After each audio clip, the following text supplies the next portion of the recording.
Welcome to கிரேடினியன் AS institute Chengalpet. இந்த மாதிரி ஈஸியான கணக்கு நம்ம எப்படி போடலாம் கையாளலாம் பாருங்க. இது வந்து ரொம்ப ஈஸியானது, நமக்கு பேசிக் இது மட்டும் தான் தெரியும். இப்ப என்ன கொடுத்துருக்காங்கன்னா 3 கிலோமீட்டர் 300 மீட்டர். அப்போ 1 கிலோமீட்டருக்கு எத்தனை மீட்டர் வரணும்? 1000 மீட்டர் சேர்ந்தா 1 கிலோமீட்டர். சரிங்களா? அப்போ எவ்வளவு கிலோமீட்டர் கொடுத்துருக்காங்க? 3 கிலோமீட்டர் கொடுத்துருக்காங்க. அப்ப மீட்டர்ல அதோட யூனிட்ஸை முதல்ல பார்க்கணும். அப்ப மீட்டரா மாத்தினா எவ்வளவு ஆகும்?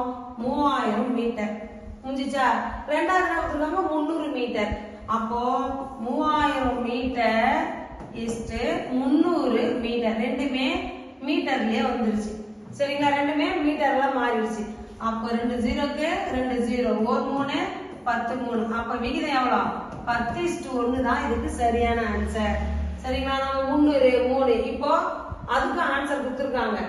1 3 10 3 100 3 அப்படின்னு கண்டுபிடிச்சிடலாம். சரிங்களா? அப்ப நம்ம என்ன பண்ணணும்? முதல்ல அதோட யூனிட்ஸ் கரெக்டா இருக்குதான்னு பார்க்கணும். சரிங்களா?